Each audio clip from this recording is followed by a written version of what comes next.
Bienvenidos, amigos míos, a este nuevo capítulo. Continuamos hablando sobre estos temas porque unos van ligados a lo otro y cada uno por sí mismo es una ficha clave de todo este rompecabezas que es el que estamos pretendiendo armar, para que entendiéndolo podamos también asumir posiciones que son muy nuestras, pero que no excluyen la posibilidad de acoger a otros, de ayudar a otros, sin tener que sacrificar lo que nosotros creemos que nos pertenece y que no tenemos por qué compartir con nadie más. El capítulo de hoy vamos a hablar precisamente de otra arista de este mismo tema, pero será después de invitarlos para que ustedes se inscriban, se suscriban en mi canal de YouTube, Néstor Armando Alzate, y lógico, denle me gusta si en efecto estos temas les gusta, y toquen la campanita, actívenla para recibir notificaciones. Recuerden que también tenemos unos podcasts que yo sé que les va a encantar en Spotify, son temáticas diferentes, y pueden formar parte también de nuestra fanpage, que es Néstor Armando Alzate TV 2021. Recuerden, denle me gusta, suscríbanse, activen la campanita para recibir notificaciones y cuéntenle a sus amistades, a los amigos, a la familia, qué es lo que estamos haciendo para que podamos tener una visión realmente consecuente con lo que está ocurriendo. Porque tal vez tenemos los ojos vendados, ocupados en tantas minucias, que no nos damos cuenta realmente de cuál es el destino del planeta. Y precisamente de lo que voy a hablar es algo que tiene mucho que ver con esto de los refugiados, de los migrantes, de como estábamos hablando en el capítulo anterior de la xenofobia. Xenofobia que a su vez alimenta la configuración de grupos violentos que se convierten en sus brazos armados para tratar de intimidar a quienes intentan llegar a los lugares en donde esperan ser acogidos. Y esa parte de la que me voy a ocupar hoy tiene que ver con que justamente estos movimientos defienden su entorno, claro. Pero esa misma defensa del entorno lleva a, digámoslo, revitalización de los regionalismos, porque ya no es solamente el territorio nacional, que con esto de la xenofobia y demás también aumenta el nacionalismo, la necesidad de defender un suelo, una patria, una bandera, un escudo, un himno, y por lo tanto ese nacionalismo hace que no se pueda aceptar al otro de una manera normal, porque es que no es de aquí. Y recordemos que cuando se define, cuando hablamos de una comprensión geográfica y administrativa que se denomina país, tenemos que distinguir entre un Estado, que es el órgano competente que regula todas las relaciones y todo lo que ocurre en esa comprensión geográfica. Entendido país precisamente como una comprensión geográfica delimitada por fronteras claras respecto de los demás países.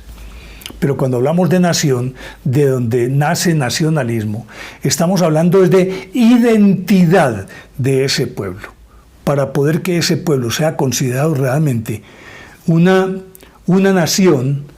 Tiene que tener en común idioma, cultura, música, costumbres, comida, pensamiento, los mismos héroes, alimentarse de las gestas que contribuyeron a la construcción de esa nación. Por lo tanto, eso es lo que se considera su legado, es lo que se considera su tesoro, y ese es al que más tratan de defender de los intrusos, porque ellos vendrían a permear lo que tienen, y ¿por qué no a prostituir lo que tienen? Prostituir no en el sentido literal de la palabra, sino en dañarlo todo, ¿ya? Por lo tanto, se acrecientan los nacionalismos. Y estamos viendo países que a ultranza defienden lo que se supone es su idiosincrasia y su cultura. De hecho, ese es uno de los combustibles que permanentemente están atizando en Estados Unidos para que no lleguen más personas, para que no haya migrantes. Justamente por eso, porque esa invasión pervierte los valores naturales de una nación que nació en 1776 y que ha conservado sus principios de cierta manera intactos desde aquella época a esta parte. Pero así como Estados Unidos, muchos otros países están otra vez apelando al nacionalismo para tratar de contener la oleada de personas que llegan de otras partes. Pero decía hace un momento que entonces también aparecen los regionalismos. De hecho, yo creo que es una actitud natural del ser humano el apegarse a su lar. Acuérdense de los famosos dioses lares, de ahí viene solar, es decir, de dónde nací, dónde crecí, con quiénes crecí, esto es lo mío, este es mi pequeño espacio, de aquí soy yo nativo, y si soy nativo de aquí, yo defiendo esto. Y esos regionalismos, uno los ve traducidos en muchísimas cosas. Pongo un ejemplo, en el deporte, el ser hincha de un equipo que pertenece a una ciudad, que está dentro de una ciudad, obvio, pero que básicamente pertenece a un barrio, o a una comuna, o a una colonia dentro de la ciudad. Pongo, por ejemplo, la gente de Boca. Los que viven en la Boca, y lo decía el mismo Maradona, eran primero boquenses, luego bonaerenses y por último argentinos. Primero ese espacio personal, íntimo, donde han crecido, donde tienen sus amistades, en donde han conocido probablemente a la mujer de sus sueños con la que se han casado y han continuado arraigados ahí. Entonces, en el deporte se ve ese regionalismo. Los hinchas de un equipo que está en una determinada ciudad son de esa ciudad, es la mía, ese es mi equipo. Y así por el estilo.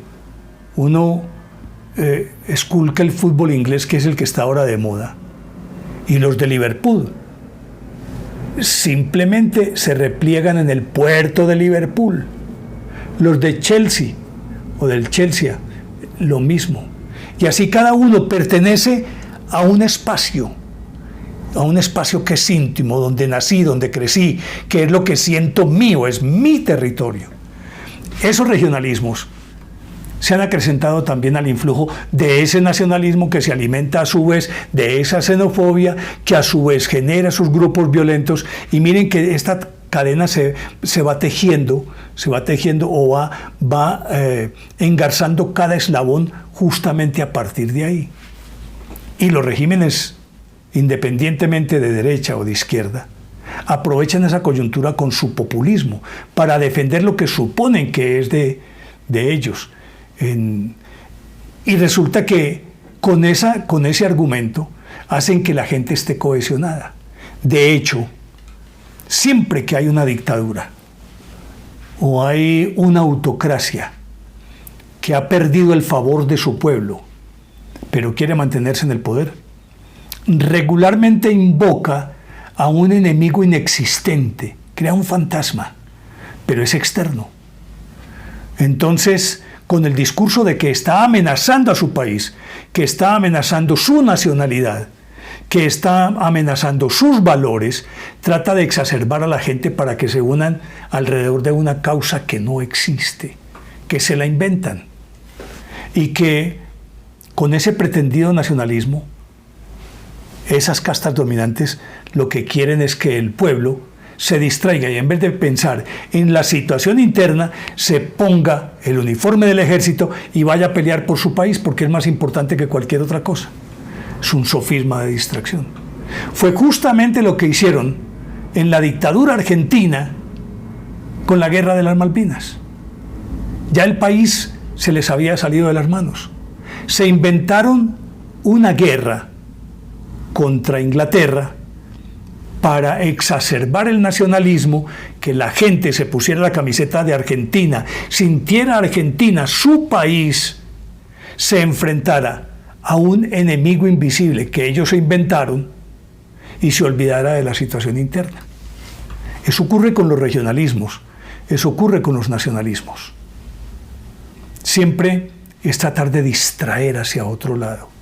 El regionalismo defiende lo suyo, y ese regionalismo que algunas veces enfrenta a otro regionalismo dentro de un país, dos regiones que se enfrentan. Nosotros en Colombia particularmente hemos sido muy de regiones. Nosotros somos un país de subregiones, y ese país de subregiones, cada región tiene su impronta, tiene su identidad, tiene su forma de ser y de pensar, y tiene hasta giros lingüísticos que no están en otra parte. Y por lo tanto, en muchas oportunidades, dos regiones se llegan a confrontar, porque existe una vieja rivalidad, y esa rivalidad tiene que ver con deportes, o como por ejemplo en el siglo XIX, cuando se dio el proceso de independencia, varias regiones pretendieron independizarse cada una por su lado. De ahí nació una confrontación entre los que pretendían constituir un gobierno central fuerte que manejara todo el país y los federalistas que querían era que cada región, con sus gamonales, con sus caciques, tuvieran su republiquita. Y esos regionalismos todavía subsisten y se evidencian, por ejemplo, en el plano deportivo. Y así como aquí en muchas otras partes, y como el caso de que les acabo de mencionar de la Guerra de las Malvinas, que yo no he escuchado una definición más perfecta y más inteligente que la de Jorge Luis Borges, cuando le preguntaron qué opinaba de la Guerra de las Malvinas. Y él respondió: es una pelea de dos calvos por un peine, ni más ni menos. Y así sucede con estos regionalismos y estos nacionalismos que se alimentan de la xenofobia, porque por múltiples razones los que vienen de afuera, los refugiados, escogen una u otra región y se aglutinan en unas regiones más que en otras porque las condiciones son mejores, o porque lo reciben mejor, o porque les recuerda vagamente a su tierra nativa, y por lo tanto hay provincias que tienen una enorme cantidad de refugiados y otras no tanto. Entonces ahí también se plantea ese conflicto. Y por más que intente expulsarlos, váyanse de aquí, váyanse para allá, los de acá tampoco los reciben. Y esos regionalismos reprimidos al influjo del nacionalismo inyectado, porque no puede ser de otra manera, pues es un caldo de cultivo para la violencia. Caldo de cultivo que, a más de aquellos brazos armados de los que estaba hablando cuando me refería a los movimientos xenofóbicos, el brazo armado, léase en Estados Unidos, con una larguísima tradición, el Ku Klux Klan, ni más ni menos, es eso. Pues resulta que esto, al mismo tiempo, deriva, y de hecho lo estamos viendo, en Siria, por ejemplo, los yihadistas y el Estado Islámico nacieron de esa primavera árabe en la que Bashar al-Assad mató cualquier cantidad de gente que, bueno, no estoy diciendo que él lo mató, sino como presidente fue el que de alguna manera originó esta guerra que aún está dejando tendidos a muchos de sus conciudadanos en el suelo de Siria. Y de ahí salieron estos movimientos extremistas que, más allá de tener una actitud xenofóbica, lo que quieren es, o lo que tienen es una actitud terrorista para imponer sus postulados y principios. Entonces también al influjo de esto nacen movimientos terroristas que se arrogan el derecho de defender al pueblo porque se supone que están siendo objeto de invasión, o porque han alimentado los odios de tipo fundamentalista particularmente en lo religioso y en lo político, que se vuelven transnacionales. Uno ya no puede decir que el Estado Islámico es de Siria o que los yihadistas pertenecen a X o Y país. Ya trascendieron las fronteras, invadieron, tienen como escenarios a varios países, se mueven entre ellos. De hecho, casi que tienen franquicias en cada país. Pertenecen al mismo movimiento, pero actúan de manera independiente, aunque tengan los mismos discursos, pero los adaptan también para cada país. Luego ahí aparecen los movimientos terroristas, que no son nuevos, pero que son otra forma de terrorismo, porque acuérdense pues que en los años 70, hasta en los Juegos Olímpicos, Septiembre Negro mató a 11 deportistas israelíes con esa incursión, más los secuestros de los aviones, tomas de embajadas. Eso está dentro de todo este contexto del terrorismo, pero este otro tipo de terrorismo es un terrorismo, diríamoslo, más especializado, porque actúa en territorios en los que básicamente tratan de imponer sus postulados y construir territorios bajo su mando, es decir, casi que construir sus propios feudos, su propia república, pues se llama Estado Islámico. Quieren instalar un Estado en el sentido literal de la palabra. Es decir, invadir un espacio, quedarse con él y simplemente asumirlo como si fuera un Estado. Eso están haciendo ahora. Entonces, como ustedes pueden ver, cada cosa va encajando dentro de ese rompecabezas, y cada uno de estos fenómenos de los que he hablado tiene un papel preponderante, muy preponderante, en la construcción de este nuevo mundo, porque esto es justamente lo que está ocurriendo. Hacia allá vamos. Pero llegamos al final pues de este capítulo. Espero que les haya gustado. Si les gustó, denle me gusta, activen la campanita para recibir notificaciones. Suscríbanse en mi canal de YouTube, Néstor Armando Alzate y Lógico. Cuéntenle a sus amistades en lo que estamos y qué es lo que estamos analizando para tener una visión mucho más amplia y holística de lo que está ocurriendo en el mundo.